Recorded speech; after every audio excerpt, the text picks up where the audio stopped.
नमस्कार साथियों, मैं रसलवंशी स्वागत करता हूं आप सभी लोगों का रविवार की इस चर्चा में, जिसका विषय है डॉक्टर अंबेडकर सामाजिक लोकतंत्र के पुरोधा। जैसा कि आप लोग जानते हैं, आज 6 दिसंबर डॉक्टर भीमराव अंबेडकर की महापरिनिर्वाण दिवस है और आज का दिन एक ऐसा दिन है जब एक ऐसा व्यक्ति, एक ऐसा महामानव इस दुनिया से चला गया जिसने इस धरती को, इस समाज को बहुत ही गहरे से प्रभावित किया, बहुत ही गहराई से प्रभावित किया, जो कि शताब्दियों शताब्दियों तक उनका ऋणी रहेगा।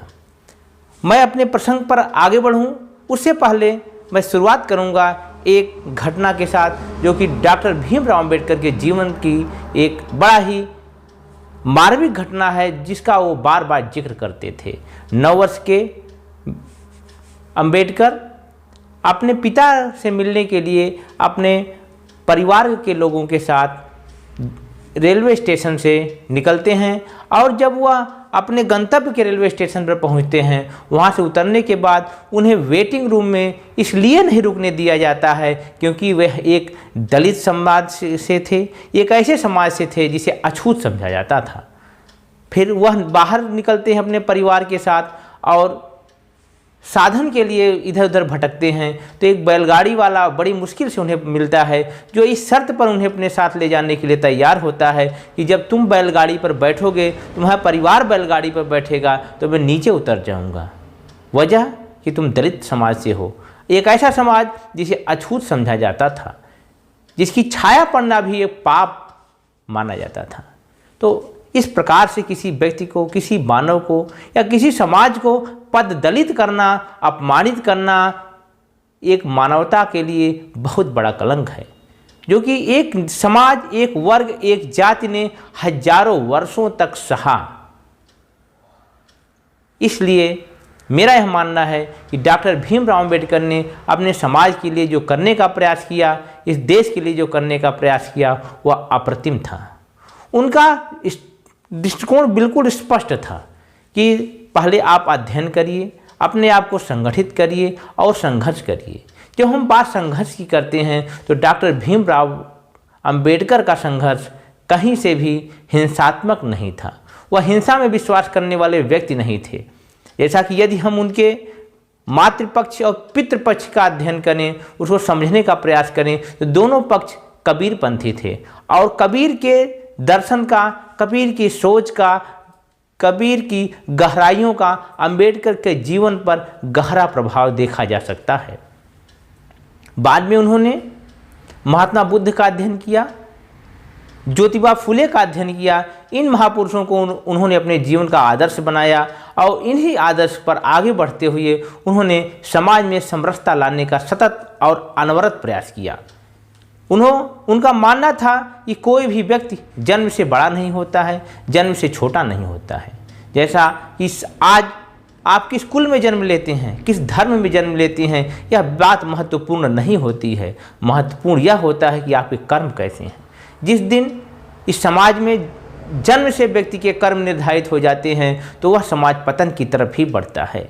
जैसा कि हम देखेंगे, हमने अपने कुछ वीडियो में इस बात को मेंशन करने का, इंगित करने का प्रयास किया है कि जैसे जैसे इस देश में जातिवाद का प्रभाव बढ़ता गया, हमारे समाज की, संस्कृति की जो ऊंचाइयां थीं, जो महत्ता थी, वो लगातार पतित या नीचे गिरती चली गई। और उसका दुष्प्रभाव रहा कि विदेशी आक्रांताओं ने हमारे बटे हुए समाज पर इस प्रकार से कब्जा किया कि जो समाज का तबका अपने आप को मजबूत, प्रभावशाली समझता था, वह भी उन आताताइयों, उन आक्रांताओं का गुलाम बनता चला गया। तो डॉक्टर अंबेडकर एक समतामूलक समाज की बात करते हैं। डॉक्टर अंबेडकर इस प्रकार की बात करते हैं जो एक ऐसे भारत का निर्माण करे, एक ऐसे देश का निर्माण करें जहां पर हर व्यक्ति अपनी प्रतिभा, अपनी क्षमता और अपनी योग्यता से पहचाना जाए। तो आपके मन में प्रश्न उठ सकता है, आरक्षण क्यों? आरक्षण इसलिए क्योंकि जिन लोगों को हजारों वर्षों तक दबा के रखा गया, हजारों वर्षों तक उन्हें संसाधनों से दूर रखा गया, उन्हें भी मौका मिलना चाहिए। लेकिन आरक्षण का एक परिणाम यह होता है कि उन्हीं तबकों में से जो आरक्षण प्राप्त है, वह जब संसाधन संपन्न हो जाता है तो वह उसी आरक्षण के बल पर अपने उन साथियों का पद और उनकी आगे बढ़ने की क्षमता को प्रभावित करता है और आरक्षण का लाभ उठा करके एक तबका, एक दलित तबका लगातार अपने आप को कुलीन वर्ग के समकक्ष समझने लगता है और जिसका दुष्प्रभाव कहीं न कहीं आरक्षित वर्ग को भी उठाना पड़ता है। उस वर्ग को एससी वर्ग को उठाना पड़ता है कि वह लगातार उन गति को नहीं प्राप्त कर सकता है, उन ऊंचाइयों को नहीं प्राप्त कर सकता है जिसके लिए वह आरक्षण के सामने खड़ा होता है या आरक्षण के लिए प्रयास करता है। इन बातों से इस बात जो सामने आती है, हमें एक इस प्रकार का सिस्टम डेवलप करना होगा कि यदि कोई व्यक्ति आरक्षण का लाभ उठा करके आगे चला गया तो उसे क्रीमी के नाम से या अन्य व्यवस्थाओं से बाहर निकालना पड़ेगा, तब जाकर के अंबेडकर का जो समतामूलक और एक समान समाज की बात की गई थी वह आगे हो गई। और यदि हम बात करें सामाजिक लोकतंत्र की, तो मैं बड़े स्पष्ट रूप से कहना चाहूँगा, इस देश के समाज को इस प्रकार से जाति वर्ग संप्रदाय में विभाजित किया जाता रहा है कि जब वोट का समय आता है, जब मतदान का समय आता है, जब चुनाव का समय आता है, तो हम काफ़ी हद तक जाति के नाम पर वोट डालते हैं, धर्म के नाम पर वोट डालते हैं, जो कि इस बात की तरफ आपको ले जाती है कि हमारा जो एक सोशियो इकोनॉमिक डेवलपमेंट है वह पीछे रह जाता है। और जब राजनीतिक रूप से इस प्रकार से जातियों को बांट दिया जाता है तो राजनीतिक समीकरण जब फिट बढ़ जाता है तो पार्टियां उन मतों से और भारी मतों से जीत करके सत्ता में आती हैं और समाज या सामाजिक लोकतंत्र पीछे रह जाता है। तो आखिर सामाजिक लोकतंत्र है क्या? सामाजिक लोकतंत्र समाज के विकास के बारे में बात करता है, समाज की समझ विकसित करने के लिए बात करता है। सामाजिक लोकतंत्र समाज में इस प्रकार के हर वर्ग को आगे बढ़ने के लिए मजबूती से इस प्रकार का व्यवस्था देने का प्रयास करता है जिससे कि समाज में हर व्यक्ति अपने आप को मजबूत और कानून के सामने केवल सैद्धांतिक रूप से ही समान न हो बल्कि व्यवहारिक रूप से भी वह कानून के सामने हर व्यक्ति, हर नागरिक समान हो। जैसा कि हमारे संविधान में यह बात कही गई है अनुच्छेद 15, 14 और 16 के नाम पर। तो 14, 15, 16 हमारा अनुच्छेद है, वह समानता की बात करता है, विशेष रूप से अनुच्छेद 14। लेकिन क्या वह समानता जिसकी सपना हमारे संविधान निर्माताओं ने देखा था हम प्राप्त कर सके हैं? आज एक व्यक्ति जो कि कमज़ोर है, आर्थिक रूप से पिछड़ा हुआ है, सामाजिक रूप से शोषित है, वह न्याय के ड्योढ़ी पर, न्याय के कटघरे में उन व्यक्तियों को खड़ा कर सकता है जिनकी वजह से वह शोषित है। आज भी ज़रूरत है कि हम एक ऐसे समाज की तरफ आगे बढ़ने का प्रयास करें जो देश को आगे ले जाए। अंबेडकर का यदि हम जीवन देखते हैं तो उनका जीवन संघर्षों से भरा रहा, लेकिन उन्होंने कभी पीछे हटकर या पीछे मुड़ने का कभी निर्णय नहीं लिया।